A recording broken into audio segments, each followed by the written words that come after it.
You ain't kidding.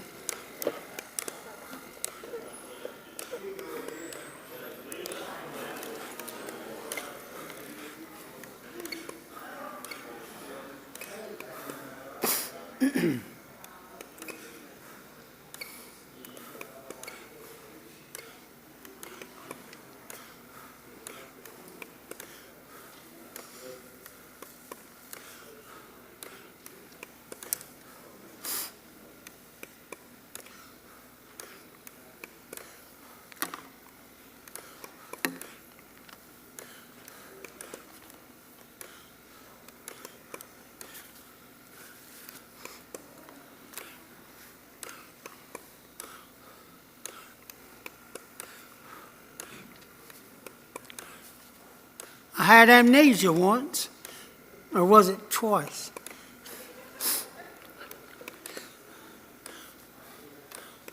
What if there were no hypothetical questions?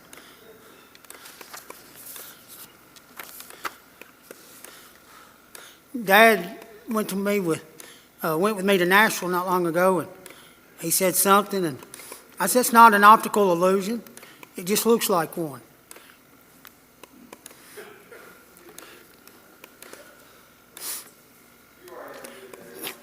I really did, Gary. I had a good day. Show me a man with both feet firmly planted on the ground. I'll show you a man who can't get his pants off. All right, that's the last one. Just things I think about. All right, we're ready to start chapter 14. Chapter 14 in the great book of Acts. And as Tyson said, did I remember where to start? In Acts. I said, hold on, we're in Acts. But I knew it, I think. As chapter 13 ended, which has been a couple of weeks since I taught it, the last few verses, some were converted. Of course, the Jews, as their habit became quickly, stirred people up against Paul and Barnabas and those with them. They expelled them from the region. So they left. And now tonight, as we get to chapter 14, we'll notice where they go and what happens.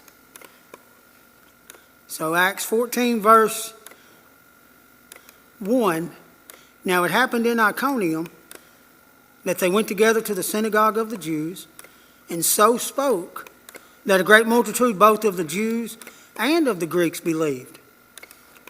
So they start out, as their custom was, if there was a synagogue where they went there first, to get to the Jews first. But also, that's where the people would be. Paul knew where to find them and when to find them.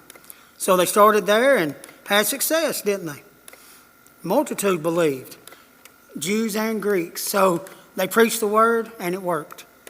Now imagine that. Now notice verse 2 right away. Well, I mean, it doesn't take long at all. The very next verse, but the unbelieving Jews, always have some of them, don't you? Stirred up the Gentiles and poisoned their minds against the brethren. So you always had this too, just about everywhere Paul went. And here they are stirring up the people. It says in this one, poisoned their minds. Some of you may have a different word there. In verse 2, maybe embittered, something like that. Their point was clear what they wanted to do. They wanted to get the Gentiles, instead of obeying, to turn against them like they were turning against them. They couldn't stand it. And so everywhere they went, these Jews, many of them would travel miles just to harass Paul and hound Paul and Barnabas and the work. And they did that there, and after they had converted them, now they poisoned their minds. Now they've got them upset and confused and everything else. But what's interesting to me is verse 3. You'd think, well, after that happened, they poisoned their minds against the brethren. You'd think, well, they just went on somewhere else. But it says, therefore. They poisoned their minds against them. Therefore, they stayed there a long time. They weren't leaving this time, at least not yet. They stayed, and notice what they did. Speaking boldly in the Lord, who was bearing witness to the word of his grace, granting signs and wonders to be done by their hands. So they said, we're staying. Not going to let them run us off. Sometimes you have to know when to flee, when to stand and speak boldly. Paul did both on occasion. And here at this point, he stays and he speaks. And it says a long time. We're not told exactly how long, but he's speaking boldly in the Lord during that time, so we know what he did. Paul was not a timid man, a cowardly man. He preached in love, but he preached uncompromisingly, which of course is what we all should be willing to do. He had the courage to do that, even when the odds were against him, even when threats were against him, and we'll see it's even more than threats sometimes if we get that far tonight. Before we move on, anybody on those first 3 verses have a thought or a passage? Okay.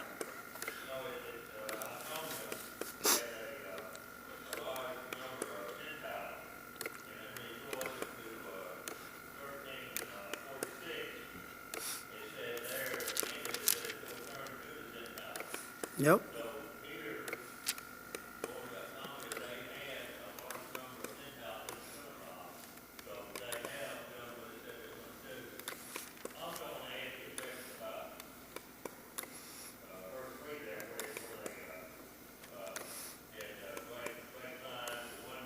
Yep.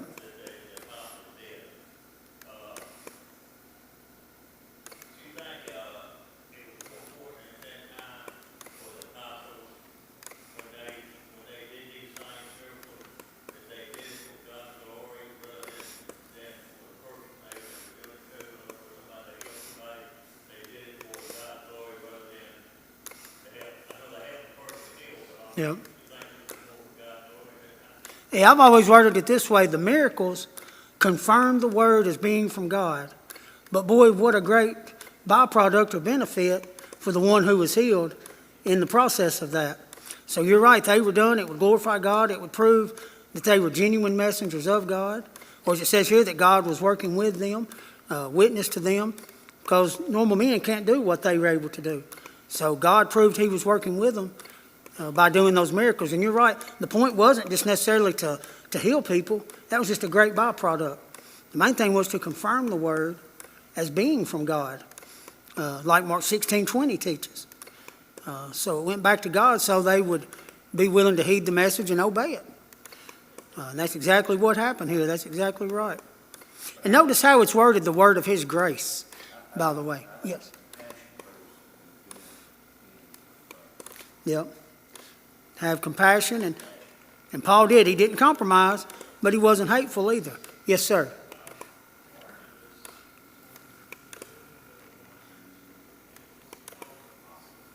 Yep. Yeah, we're going to dig into that in just a moment. We sure are. That's good to catch that, though. And there's a lot of discussion about that. Let's go ahead and read that verse and build on that. What verse was that one again? Is that verse 4? Yeah, but the multitude of the city was divided. By the way, when you preach the truth, that's what still happens, isn't it? It divides people. Remember, Jesus even said it. Put a man against his wife, or a child against his parents, or mother-in-law against her sister-in-law, and on and on, because you preach the truth. Some obey it, some don't. Well, it divided these people too. The multitude of the city was divided. Part sided with the Jews, and part with the apostles. Now that end of verse 4, the apostles, referring there, if you look back in the text, to Barnabas and Paul.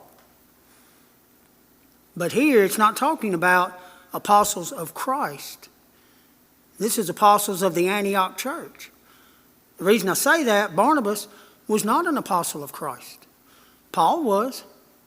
Remember, he was one born out of due season with the 12. But Barnabas was not an apostle of Christ. He'd been sent out by the Antioch church along with Paul. So they were both apostles in the generic sense of that word. One sent out, a messenger sent out. You look back at Acts 13, and I don't know if I wrote that down, but it's about verse 2 or 3. Acts 13, verse 3. The Antioch church had prayed and fasted, and then they do what the Holy Spirit had told them to do with Barnabas and Saul. And look at verse 3, Acts 13:3. Then having fasted and prayed and laid hands on them, they sent them away. That sent them away made them apostles of the Antioch church. One sent, a messenger sent. They were sent, of course, at the direction of the Holy Spirit. But the Antioch church laid hands and sent them out. They acknowledged them and their work and sent them out. So the generic use is here used of apostles at the end of verse 4. Because Barnabas was not an apostle of Christ. But he, again, just to be clear, him and Paul both were apostles of the Antioch church who sent them out. That same word there in verse 3 of Acts 13. Look at another passage while we're thinking about that. Look at 1 Thessalonians 2:6. I think that's right. I write these down so fast sometimes then I doubt myself when I start turning to them. 1 Thessalonians 2:6.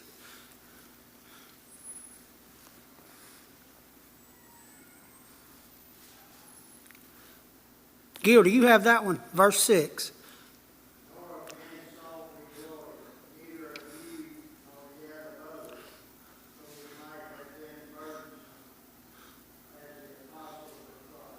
Notice, apostles of Christ. Now there he's referring to himself and then those 12 who were apostles. But he clarifies it, apostles of Christ. Not just apostles. That just means one sent, a messenger sent. But he makes sure, apostles of Christ. Look at another one in 2 Corinthians 11:13. 2 Corinthians 11:13.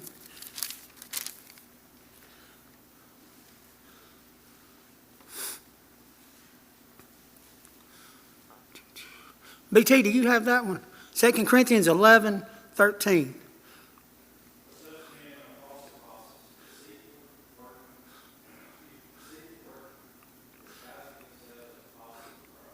So notice that they're false apostles. Some of those teachers that Paul was having to deal with, and some of those trying to confuse the Corinthians, they were false apostles. They tried to act like apostles of Christ, but they were not. You remember Paul on one occasion mentions the works of an apostle were done among them. Because what's the one thing the apostles could do, the apostles of Christ, that no one else could do? That one main thing. Well, others could perform miracles, but what could they do? Lay hands on them. They could lay hands and pass the ability to do miracles. We discussed that back in Acts 8, Acts 19, and there are other passages. Paul wanted to go to Rome, so he could lay hands on them, Romans 1. So the apostles of Christ had that one power. Not only could they do miracles, they could lay their hands on others and give them the power to do miracles. Barnabas didn't have that power because he wasn't an apostle of Christ in the official capacity, but he was an apostle of the Antioch church, having been sent out by them with Paul. If that makes sense. Yes, sir. Well, false apostles, yeah, but they think they really are, maybe, I don't know. But when they use it, they usually mean it as apostles of Christ, at least the ones I've always dealt with. But even then, in that sense, the way we use it, I wouldn't use it that way even then to be called an apostle. We don't speak Greek like they did, to do that with that word meaning the same.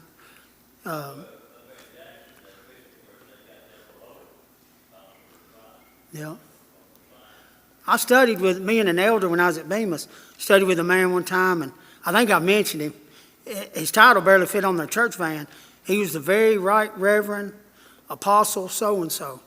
So he had all the titles. But he was supposedly an apostle of Christ, equal in power to the 12 apostles and Paul. Of course, he couldn't do, we talked about that work of an apostle. Could he lay hands on us and give us the ability? Of course, he couldn't. There are no apostles. They had to have seen Christ, be an eyewitness of Christ. And Paul was the last one. Paul said he was last seen of me. So,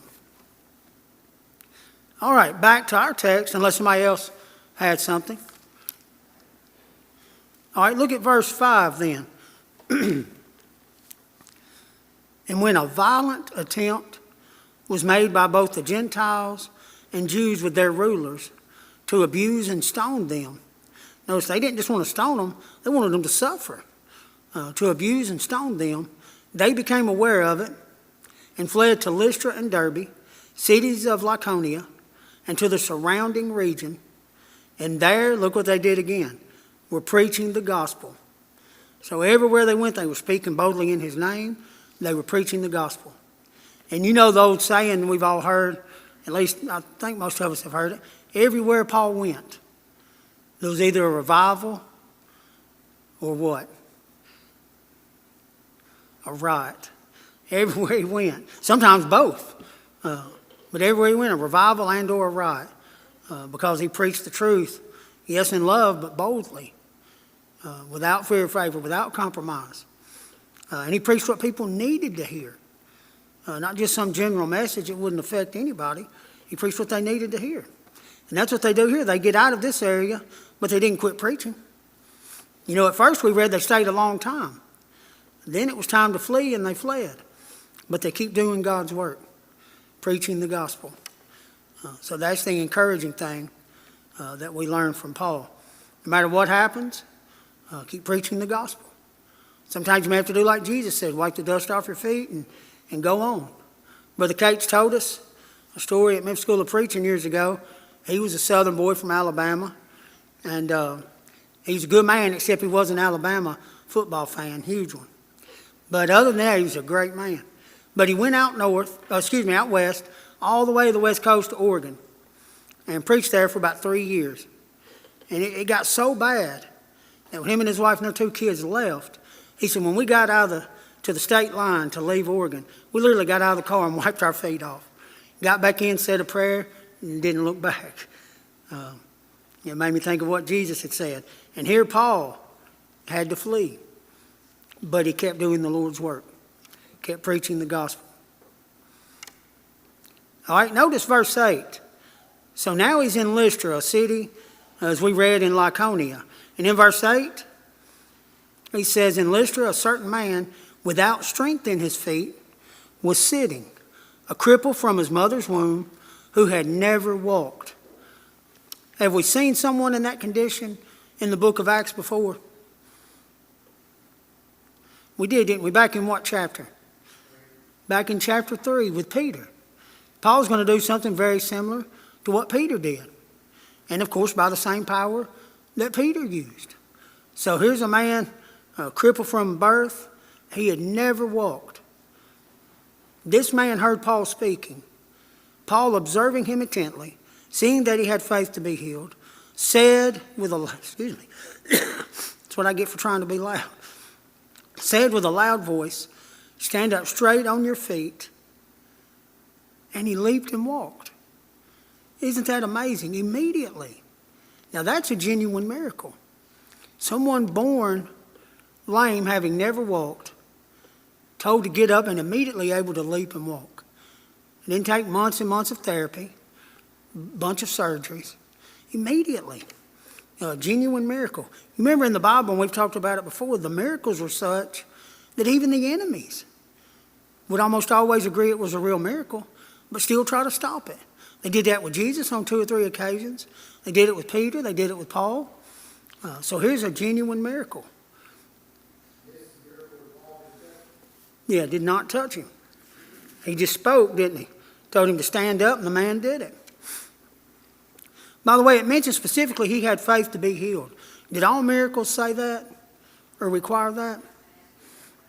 Not all did. Sometimes you read of that. Sometimes they don't ask about their faith at all. So it just depends. So some miracles they did, they would notice their faith or ask about their faith. Some, they just healed them and never said anything. The one time Jesus condemned the lack of faith, it was on the part of the ones doing the miracle, not the one being healed. When they weren't able to do it, Jesus said they were of little faith. He blamed the ones who were doing the miracle, not the one who failed to be healed. These healers do today sometimes. Yep.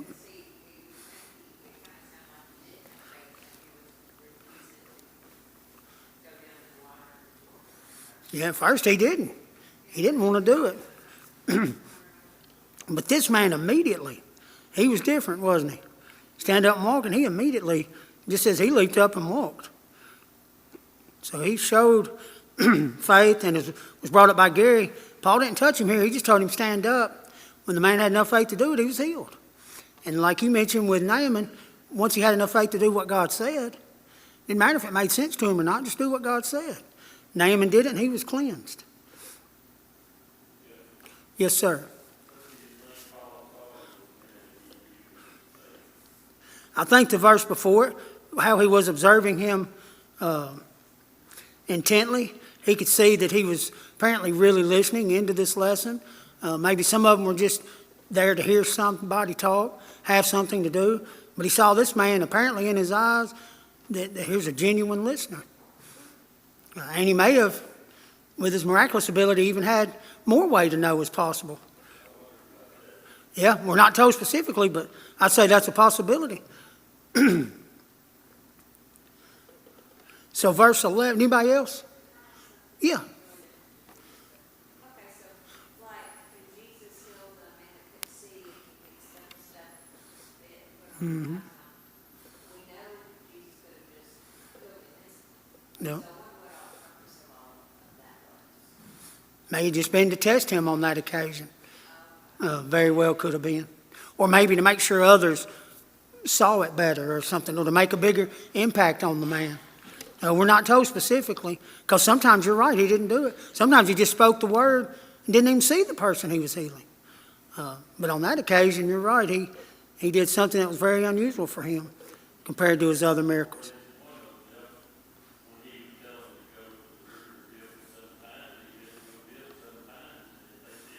They weren't healed.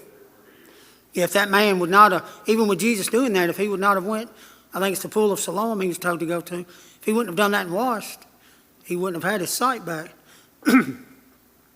Were made out of dust of the ground. Maybe he needed something there to be an eye. Because Jesus could have done it immediately, but maybe he chose to do it that way.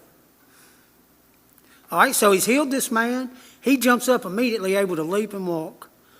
Now, when the people saw what Paul had done, they raised their voices, saying in the Lycaonian language, "The gods have come down to us in the likeness of men." That miracle got their attention, didn't it? I mean, boy, they get excited, raising their voices, calling them gods. Barnabas, notice they called Zeus. Paul, they called Hermes. There are other names they used between Greek and Rome for their gods, but most have Zeus and Hermes there because he was the chief speaker. So that's why they called Paul that. Then the priest of Zeus, whose temple was in front of their city, brought oxen and garlands to the gates, intending to sacrifice with the multitudes. They were going to worship Paul and Barnabas, offer sacrifices to them. And Paul, much like Peter, much like the angels near the end of Revelation, not going to accept worship. He wasn't like the Roman Catholic Pope that we've seen through the years, the different popes, who accepts worship.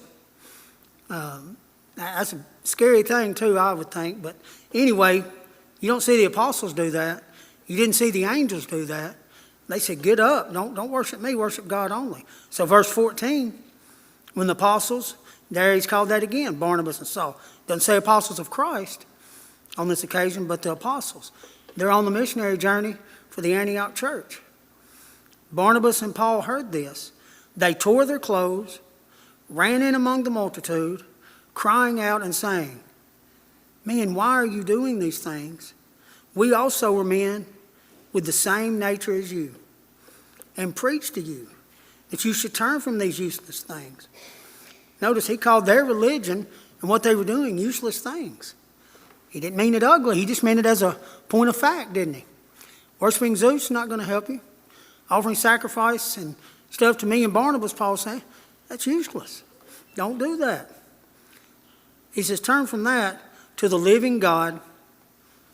Notice what the living God did, who made the heaven, the earth, the sea, and all things that are in them. Of course, we know Genesis 1:1, the Creator. In the beginning, God's how it all started. Who in bygone generations allowed all nations to walk in their own ways. That's an interesting statement, isn't it? Look at, to help us understand that, look at, before I wrote that down, Psalm, I know I wrote that somewhere. Yep, that's it. Quit looking at my notes. Psalm 80, it's probably in a lot of Bibles. Psalm 81:12. Do you have it, Teddy? Oh, okay, I was going to say if you had it. Well, Psalm 81:12, we'll read that. Do you have it? Okay. Who has it? You have it, Nathan? All right, it's all you.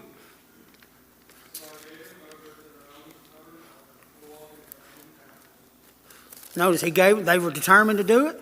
He let them do it. In our text, notice, allowed, it didn't say he caused them or that he desired them. He allowed all nations to walk in their own ways. He's not going to force us to follow him. He wants us to. He doesn't force it. You look back a couple of chapters, Acts 17, and how it's worded. In verses 30 and 31. Acts 17, 30 and 31. He says, truly the times of ignorance God overlooked, but now commands all men everywhere to repent. Why is he not overlooking now? And it doesn't mean he just didn't care about sin. He overlooked it in the sense judgment day was not going to come then. Christ hadn't come yet. But also notice what else he says. The reason is because he has appointed a day on which he will judge the world in righteousness by the man he's ordained. So that verse isn't teaching God didn't care and said just do whatever you want.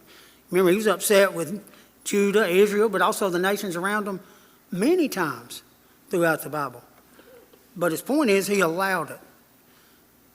It doesn't say again that he caused it or that he desired them to do that. Anybody else have a thought on that or anything we've discussed? Now's your chance.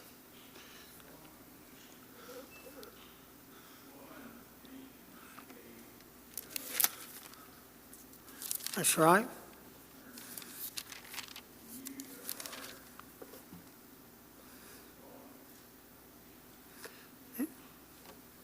That's exactly right. He knew their hearts. He gave them up. Allowed them to do what they wanted to do. While we're there, look at verse 20 as well. Romans 1:20. Romans 1 verse 20. See, Gary, do you have that? Romans 1:20.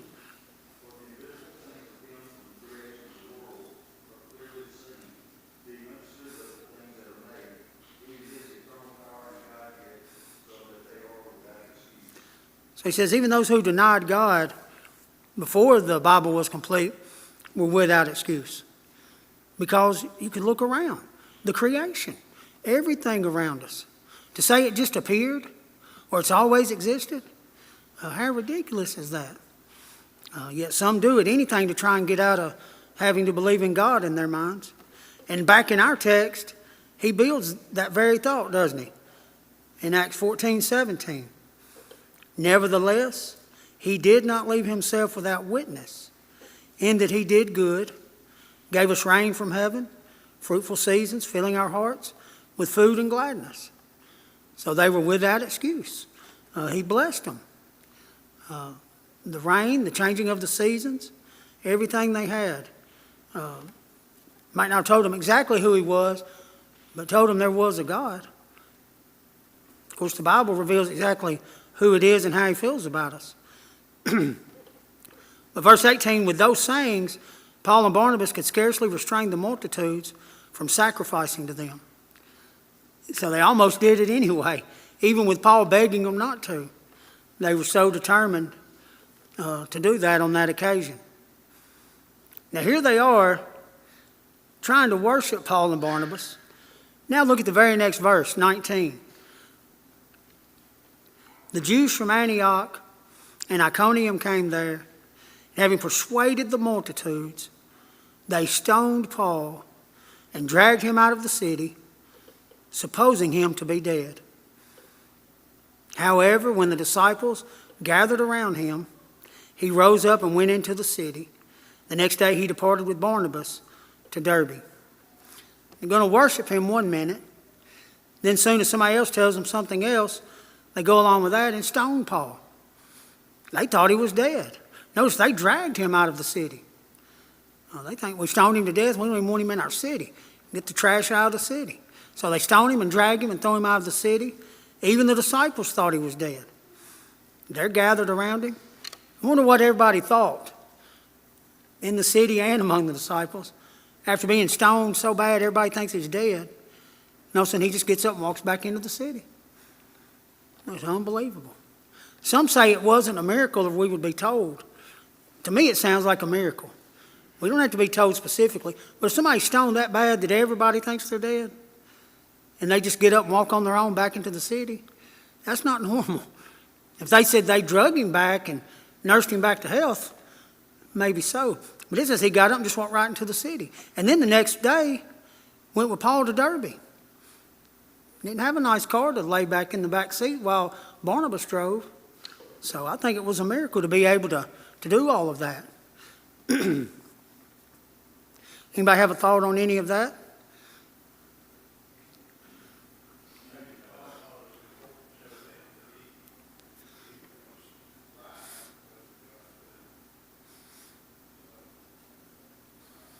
Yeah. Ooh. Can you imagine? Stone that bad, yeah, he probably.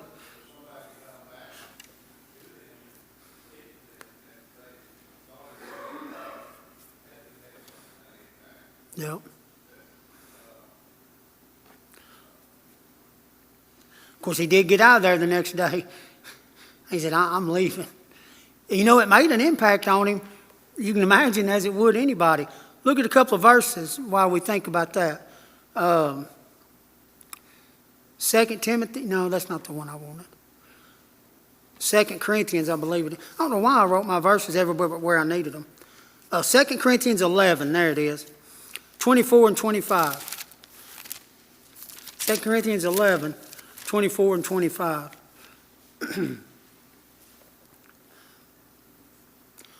Jackie, do you have that? 2 Corinthians 11, 24 and 25.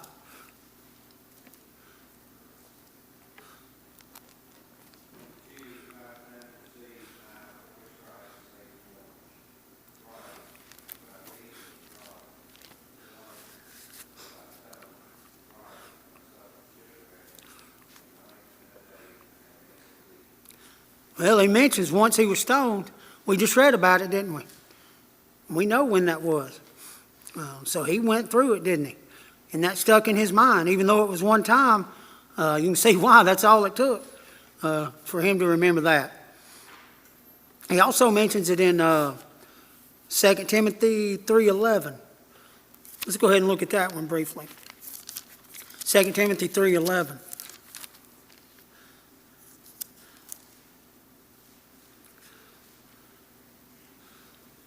He doesn't mention stone specifically, but he mentions the city. He says persecutions, afflictions, which happened to me at Antioch, at Iconium, at Lystra, what persecutions I endured. And out of them all, the Lord delivered me. So it was something that, again, as we said, you could imagine, it stayed on his mind, what had happened to him and how he had been treated.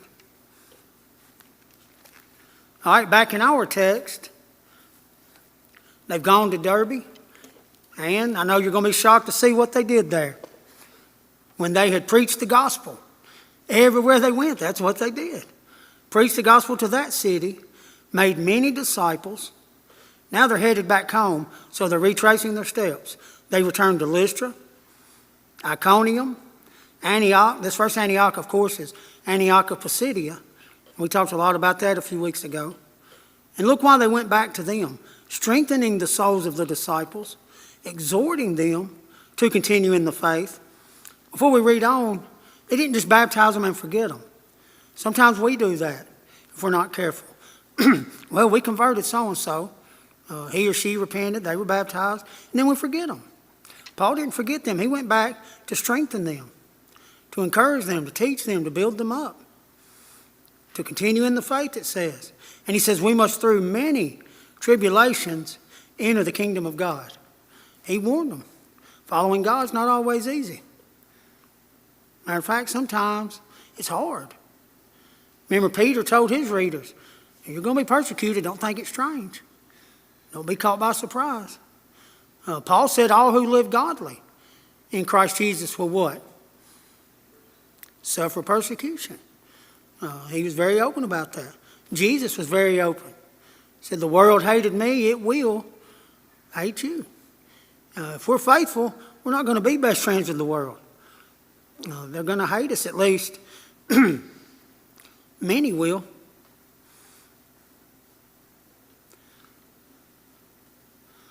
Notice this, and then we'll stop here for tonight. We'll look at this verse till our time's up.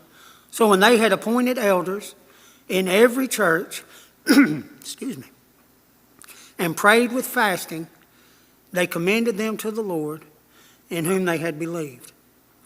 So as they went back through, they're appointing elders in every church, every congregation. Their trip took approximately 5 years. We've read over it in 2 chapters, but all the ones I could look up, those I trust who are scholars more than me, say approximately 5 years. They were gone and traveled about 1,300 miles. So, somebody?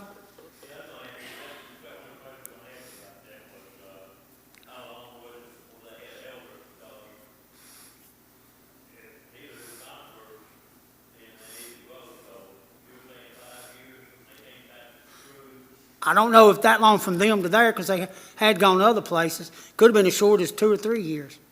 But with Paul, an apostle, teaching them, and I'm sure he didn't leave them without any miraculous abilities, laying hands on them. Remember, one of the things they could do was teach. Maybe that helped those that were appointed to be able. Yeah. Yeah.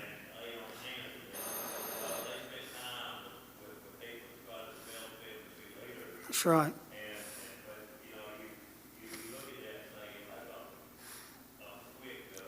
Yeah. In normal circumstances, it would be, but knowing Paul in that time, it seems to fit, doesn't it? And it would have been more than just a few weeks or months. That's for sure. But notice their goal, appointed elders in every church. We've had questions before in the box, and some of you have asked, can a church be scriptural without elders? How would you answer that?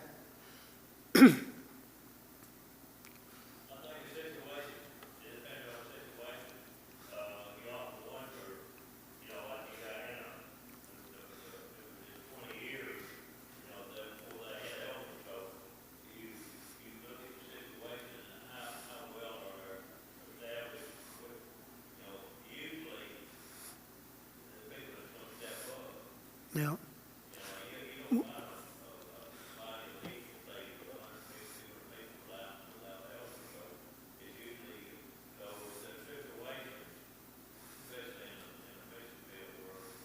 It's a little different, isn't it, then? Well, notice, he went back to these churches. They're still called churches before he appointed elders. So they were congregations. They were churches. They were faithful. He doesn't say anything about them not. Now they were ready and appointed elders. Now there are 2 extremes, or one extreme, I guess you could have 2, but some churches just honestly don't have anybody qualified at the time. So they don't have elders. One thing worse than not having elders is to have those who are unqualified. But if a church just refuses, I knew of a congregation, I never preached there, but knew of a congregation that said, look, we've made it every how many years with a men's business meeting. We don't want elders, we're not going to appoint elders. Now that's a different story. To me, that is sinful attitude. But if you don't have men, you can't appoint them if they're not qualified to be elders. But you can still be a faithful congregation as long as your goal is to work towards that, or when you have men qualified to appoint them and not just flat out say, no, we're not. There's a big difference. So they appointed elders in every church. You know, something similar was said in 1 Timothy 3, but Titus 1. He told Titus, you stay behind, appoint elders in every congregation.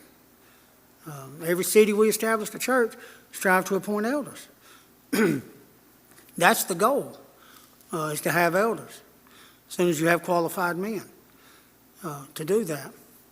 And today, some misunderstand the eldership and almost look at it as a board of directors or something, or they just do the budget or something. But elders are shepherds, pastors, bishops, they're called in the Bible. They do lead, they do have some authority, but their main thing is to shepherd, to care for, to encourage, to guide back, to build up. And so Paul wanted them to have elders in every church. On this occasion, he told Titus that in Titus 1. And then in 1 Timothy 3, also the qualifications. Some churches of Christ are even struggling with what other religions are and having women be preachers and elders. But it's very clear, if you look at the qualifications of elders, it can only be men. And not even all men would qualify. They may not be married, they may not have believing children, on and on. So it doesn't just exclude women, even some men. But it is very clear, must be the husband of one wife. That's about as clear as you could put it. Is it because women couldn't do it? No, it's just not their role. They have a different role. Their role is just as important, but it's not the same role that men have in the Lord's church.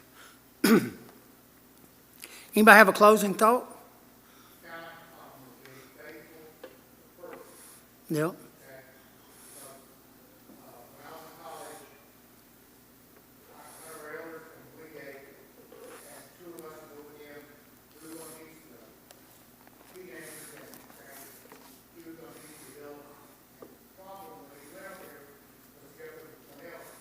Yeah. Oh, yeah.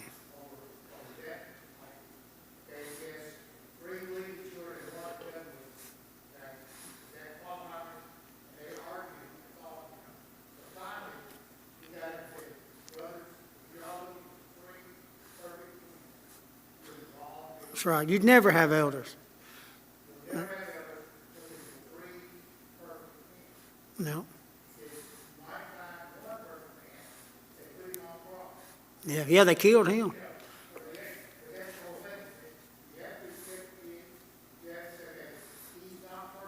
That's right. But is he qualified and faithful? That's a good way to word it. Yeah, some have made it so hard, nobody could be an elder. I've seen people do that. They make it so hard, nobody's good enough. And that list wasn't meant to do that. Are they qualified and faithful? Oh, that's the key. All right, next week we can pick back up there and discuss elders a little bit if anybody wants to. If not, we'll jump into verse 24, Lord willing. Man, that's some good thoughts tonight. Thank y'all.